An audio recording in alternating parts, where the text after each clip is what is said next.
Og nå vil jeg overlate ordet til min medstyremedlem, som har vært med i over 20 år også, Stefan Jarleifsson. Vær så god. Takk.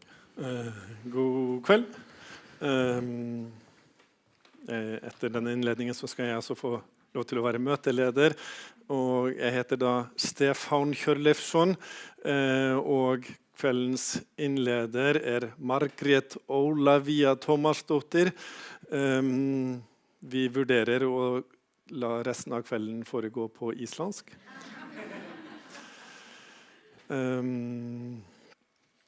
Og alternativet er at innledningen fra Margrét Ólafía blir på engelsk.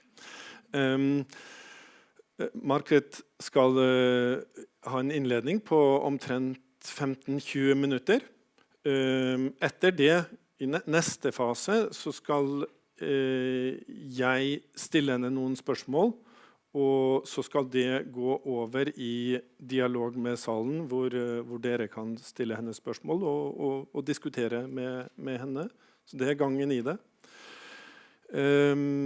Kveldens innleder har nylig avlagt doktorgrad. Hun er fastlege på Island. Har kommet hit spesielt i dag for å være med på dette møtet, kommer fra jobben sin som fastlege på Island. Men hun har før jul avlagt doktorgrad ved Universitetet i Trondheim, NTNU, med en titel på engelsk, Multimorbidity in the Norwegian Hunt Population. An epidemiological study with reference to the concept allostatic load. En tung titel.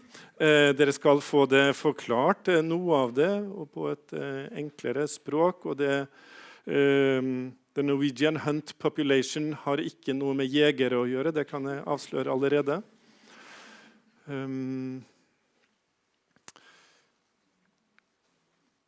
Veldig glad for at du ville komme. Vi har fra Filosofisk poliklinikk i Bergen fulgt med på forskningen i Trondheim, og gratulerer med nettopp avlagt doktorgradseksamen.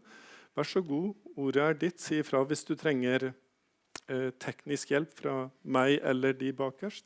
Og så tror jeg salen er veldig klar for det de egentlig kom for, og at mannfolkene slutter å snakke. Tusen takk.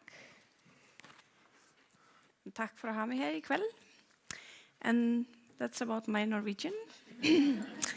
So I'll switch over to English. Does everybody hear me? Is it okay in the back? Yeah, great, okay. So I'm extremely honored to be here tonight and to be able to share with you my passions for general practice and for the theme of my PhD thesis. I will start a little bit with my passion for general practice. The work of the GP, right? It works, it's fine. The work of the GP is unique in many ways.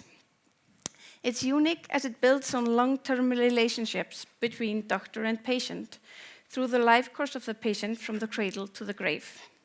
The GP can help the patient with a wide variety of different problems that arise through the life course. He often knows the whole family and the wider social surroundings of the patient, and therefore can understand things in a deeper way than many other doctors. At the office, we could see this little girl here with repeated ear infections. This 7-year-old girl that doesn't want to tell us why her stomach hurts all the time. This teenager that's hiding the cuts on her forearm. The nervous pregnant young woman. The happy young woman on this shiny picture, be it true or false. Up until this older woman. Which we can also describe in another way on the next slide. Now this is Mrs. Multimorbidity. She's a 62-year-old patient of mine. She has, as you can see, 6 different long-term illnesses. And because of that, she takes 19 different medications on 4 different times during the day. She should follow a strict diet and an exercise program, but she never feels well, and she's always tired. Understandably, patients like Mrs. Multimorbidity are difficult to deal with, as can be seen on my face here on the lower left corner. But it's not necessarily because of the amount of diseases that she has or the drug that she's taking. it's often even more so because very often when dealing with patients like this one, we find out that they are dealing with difficult circumstances in life as well. And often their main focus is on these problems, as Edwin was saying. And this common connection brings us to thinking, could there possibly be a connection between the repeated ear infections, the stomach aches, the cuts on the forearms, the teenage pregnancy, the false smile, and all the physical problems in older age? This was our main question as I began my research. Now, firstly, when we talk about multimorbidity that I mentioned before, we tend to think that it's quite rare. But really, as you can see here in this slide from my PhD project, it's quite common. In fact, it has even been called the new norm, as most of the patients that come to see the GP have multimorbidity. And it has, in fact, been termed one of the biggest healthcare challenges in the 21st century. Multimorbidity has been defined as 2 or more chronic diseases in the same person. And we can see in this picture that's from the Hunt population, which is said to be a general Norwegian population. We can see that the average prevalence of multimorbidity is 42%. But even 3 or more chronic diseases has a prevalence of 23%. Now, before moving further, I want to talk a little bit about this guy. And what I say might be seen a little bit controversial, especially to other doctors. This is Descartes. In the 16th century, his theory about the body and soul being separate things received public acknowledgement. This was, in fact, the cornerstone of the greatest advancement in medicine, because in these times, separating the body and soul meant that the body was no longer holy, and that you can finally examine it scientifically. However, this idea meant more things. It meant that the soul did not affect the body or the development of physical diseases. The workings of the body were looked at similarly as a machine that could be cut down into smaller and smaller fragments that could be examined in isolation. People believed that the explanation for the failure of an organ could be found within the smallest fragments of the organ itself, not the wider connection of things, especially not in connection of the soul. This is, for example, the root of medical organ-based specialties and now subspecialties within the medical profession. The scientific movement has also created a certain hierarchy of disease as well-defined, easily manageable diseases, preferably with a drug that the industry can support research on, are much more scientifically examined, while more complex system-based disorders or diseases with complex ways of management are less researched due to their complexity. Therefore, the gap in knowledge between different diseases increases steadily. This has as well led to a move in medicine away from managing diseases causing complex symptoms to managing mainly risk factors. That is, we have become proactive instead of reactive as a profession. This imbalance in medical research has been termed epistemic injustice by the philosopher Miranda Fricker. Now, some might say that it means that we have become so caught up in the branches and the leaves of the trees that we have long forgotten about the forest.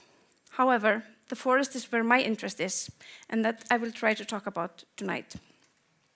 Because when we think about the wider picture, as in the case of Mrs. Multimorbidity, one cannot help but wonder, could there be common roots to this all? The idea of common causes to diseases built on great scientists that published their first articles in the 1990s. The most famous are probably these two here. Michael Marmot, an epidemiologist working in London, who has done extensive research on the effect of social injustice on health, and then Vincent Felitti, a doctor that has, with his co-workers, examined the effect of adverse childhood experiences on health in adult life. Now, if we start with Dr. Felitti, since his first publication in 1998, he has published a myriad of articles on adverse childhood experiences. Now, his original work was on middle-aged, middle-class people in San Diego in the US. The adverse childhood experiences are predefined events from childhood that are listed in this picture.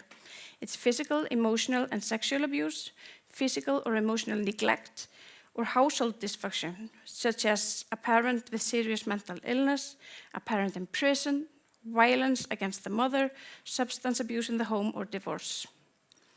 What he found is that the number of adverse childhood experiences increase, the number of negative health outcomes increase in a stepwise manner. As you can see, for those with 0 adverse childhood experiences, the prevalence of negative health outcome is much lower than for those with 4 or more.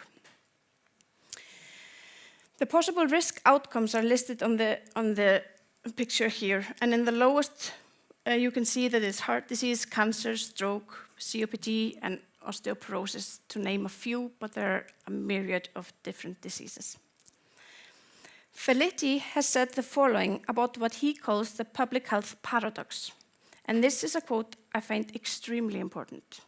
He says, "Many of our most common and intractable public health problems are unconsciously attempted solutions to personal problems dating back to childhood, buried in time and concealed by shame, by secrecy, and by social taboo." And what he means there is, if you take, for example, the example of smoking. Smoking is started trying to reduce anxiety because of something else, or overeating is something led from underlying bad feelings about something that has happened. Now, Michael Marmot, on the other hand, has been looking at circumstances in adulthood with regard to health. He has been focusing on what, within the umbrella of socioeconomic circumstances, affects health the most.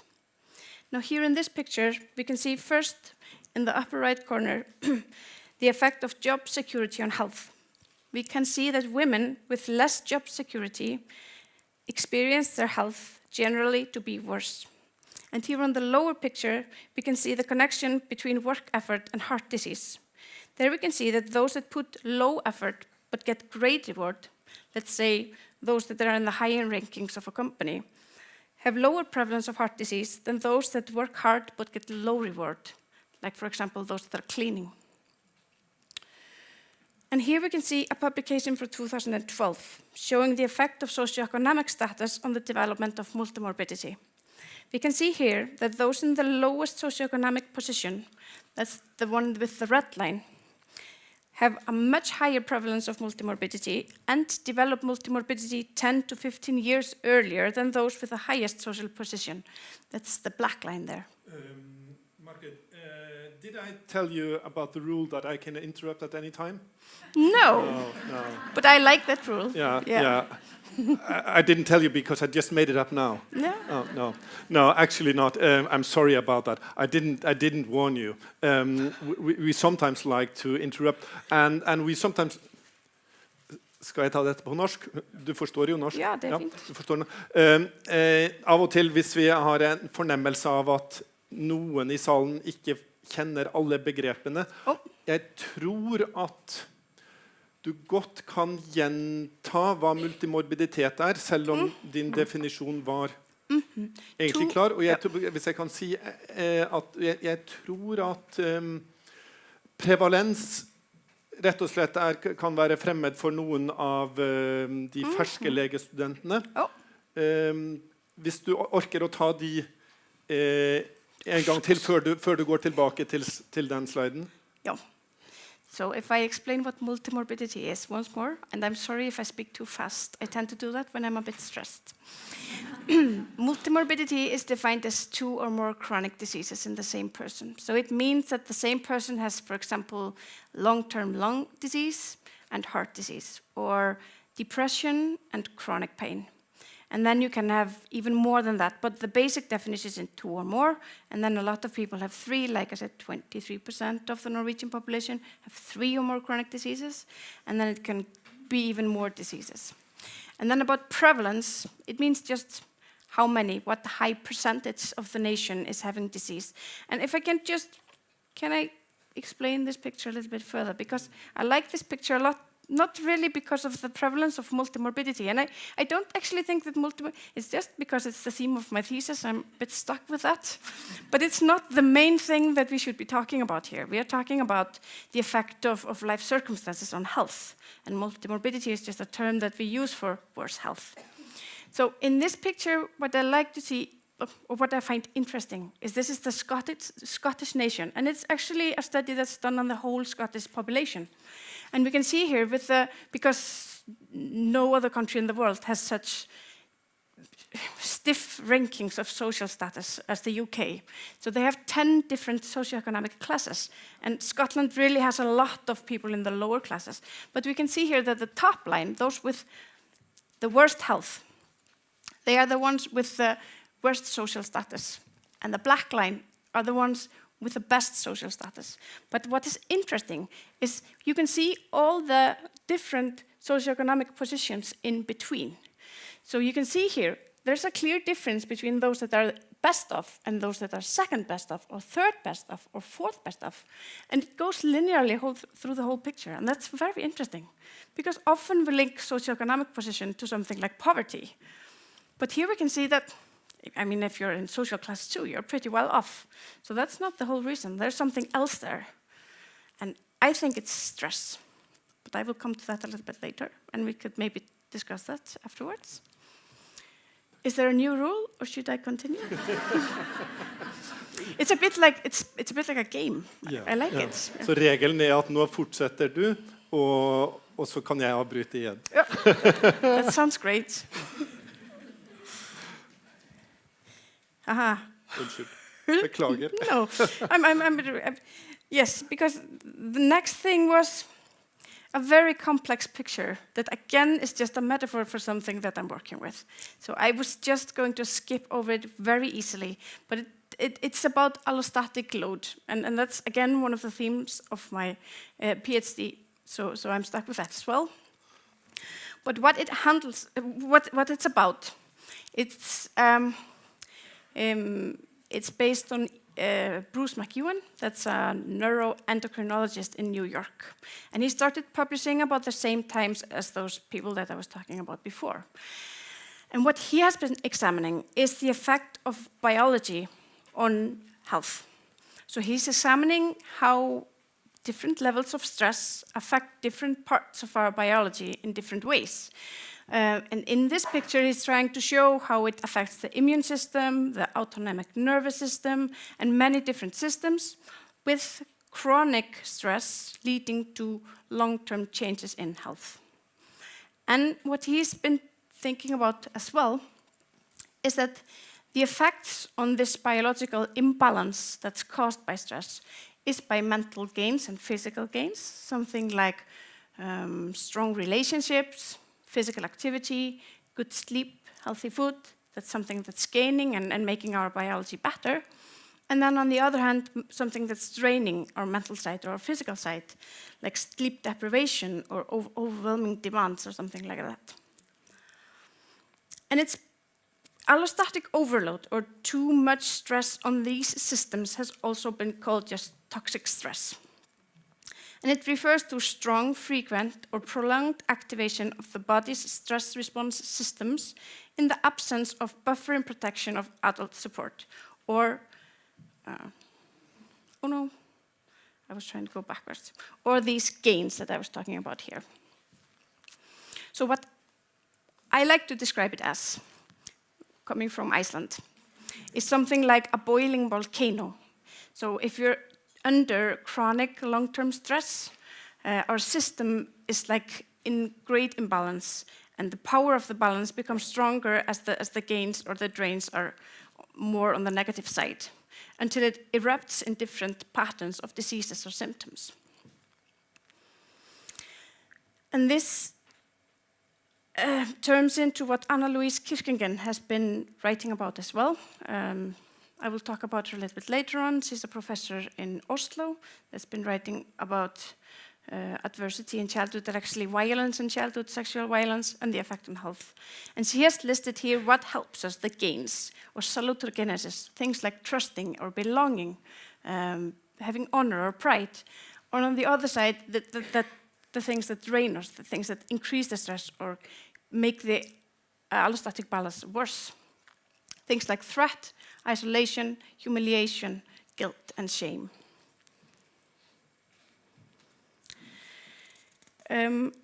What I like the most about this concept of allostatic load is that the definition of stress takes away this part of predefined events, because stress is defined as something that's more than we ourselves as individuals think we can handle.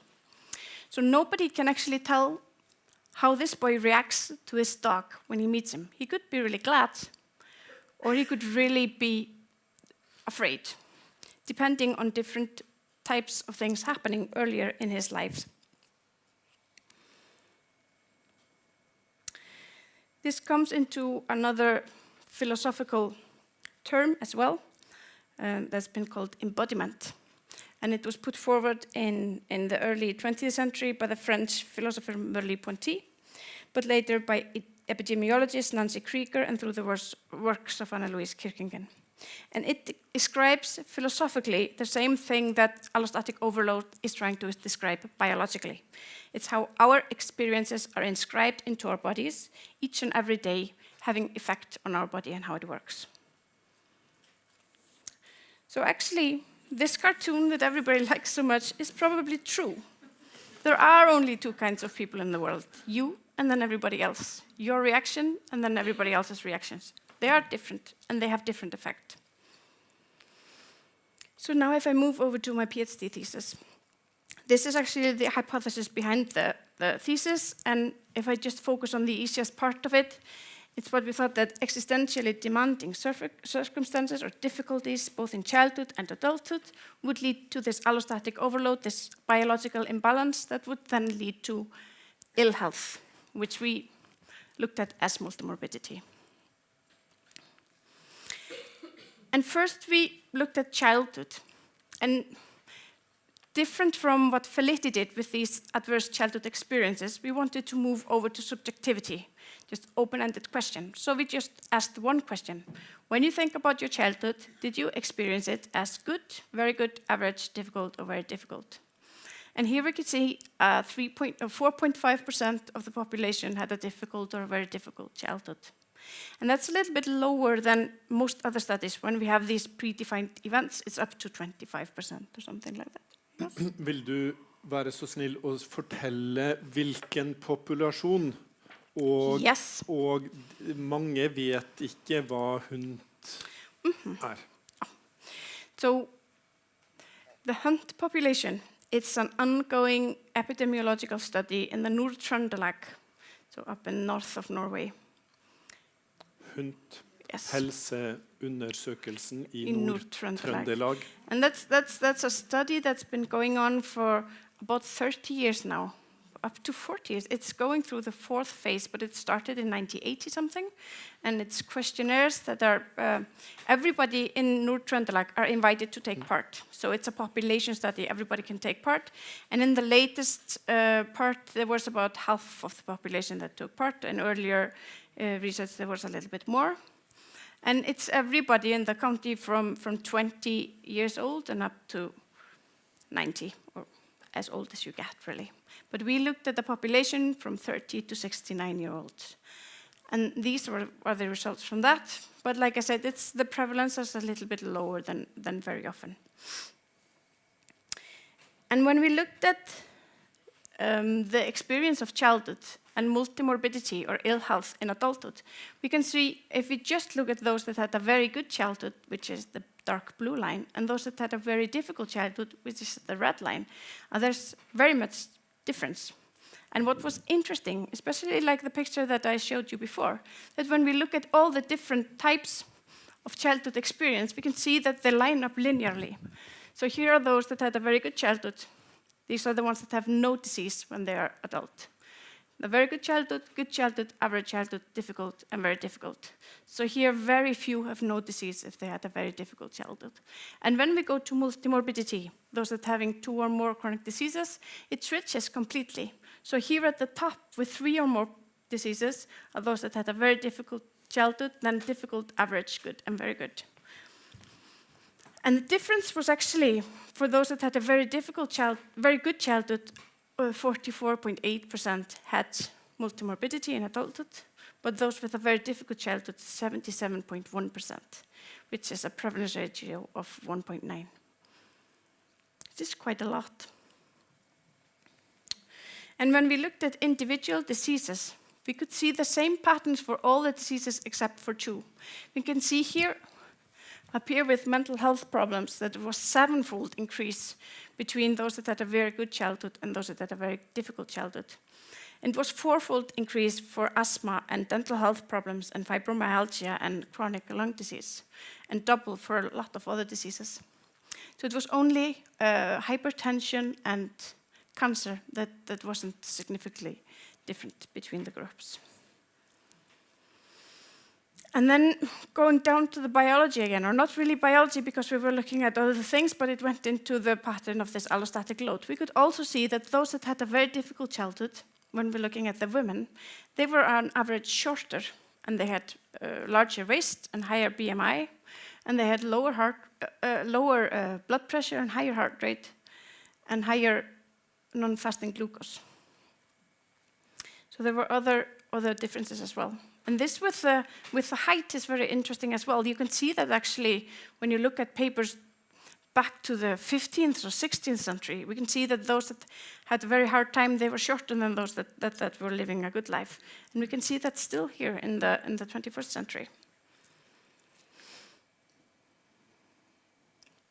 And then we wanted to look at those that are healthy in adulthood, having like more subtle stress factors, different subjective stress factors, and the development of multimorbidity or ill health 11 years later. And we looked at things depending on social capital, with a theory of sense of coherence, self-esteem, and well-being. And we listed these different types of subjective, subtle stress factors in adulthood and the development of multimorbidity. Yes? Social capital. It's actually very similar to sense of coherence. So it's the richness of how good relationships you have with other and within the community. Yes. So what the things that we looked at was if you were dissatisfied with your life, if you had a negative opinion of yourself, if you didn't think you were living a meaningful life, if you didn't enjoy your work, if you had financial worries, if you felt that you didn't have enough friends, if you distrusted your neighbors, if you were always boiling with anger without showing anybody, if you never felt like an inner calm and good, if you had insomnia, if you couldn't sleep and it affected your work, and if you didn't think your health was so good. And this was in healthy people, people with no disease. And here we can see that almost all of these factors were significantly related to multimorbidity or ill health 11 years later, except for those that didn't trust their neighbors. Jeg kan si at i Norge det normalt å ikke stole på naboen. Yeah. But I can say the joke here actually because I can't say it in Trondheim. But when we started this, Lynn, my supervisor, she was really distrusting your neighbor. This is really something. But then it actually happened that her neighbor got a little bit paranoid and moved something into their part of the yard. And she really got angry at him and thought he was spying on her and everything. So she really stopped trusting her neighbors. And then she thought, oh, of course, yeah, it's normal not to trust your neighbors. But here we can see that the thing that, of course, we would think that's most connected to ill health in the future, not thinking that your health is good. Self-evaluated health being low, despite you not having any diseases. That was a strong factor for having diseases 11 years later. But also being dissatisfied with life, having financial worries, not feeling this inner calm, and having sleep problems that affected your work. And we could see as well, if we counted together the different unease factors, so we counted if you have 1, 2, 3, or 4 factors, we can see that with more factors, here are those that have 6 or more of these factors happening in their life at the same time, the risk of getting multimorbidity 11 years later got higher. And then finally, we wanted to look at the connection between having a bad childhood and having these stress factors in adult life. I need to start by saying that because we were looking at people that were healthy to begin with, and more than half of those were already, of those that experienced their childhood as bad, were already having multimorbidity when we began the study. So it's a much smaller sample, but we could still see that here are those with a very good childhood, and here are the numbers of unease factors in adult life. So those that had a very good childhood, most of the time had 0 or 1 bad factor happening in their adult life. But those that had difficult or very difficult childhood, it changes a lot. So having 5 or more factors increased a lot linearly, like we saw before. Unnskyld, nå ble det så mye å holde styr på. Number of unease factors in adult life, 0 og opp til 5. Det er det som var på forrige... Yeah, the same factors that we are yeah. looking for. Yeah, the being not trusting the neighbors and stuff. Yeah. Mm-hmm. Okay. This was actually just my almost final slide. So here are my conclusions. So although multimorbidity is highly prevalent in the general population and might represent in part an artifact of our fragmented medical thinking, the thing that we're always trying to look at things down to the organ-specific or the minor parts of organs, the studies document a clear association between existential hardship, both in childhood and adulthood, and the development of multimorbidity. And what should we do with that?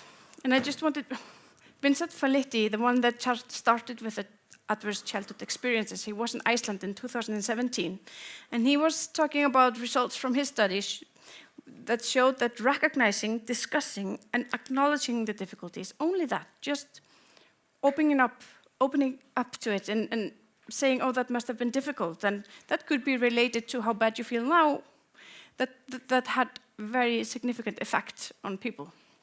So I think it reduced repeat visits to the doctor the following year about 35%, which is very significant. And what I think is important to change in what we are doing is to decrease this injustice to health, like the socioeconomic injustice, decrease childhood adversities as possible, and then increase resilience, both in children and adults. And maybe we could talk about that a little bit more later on.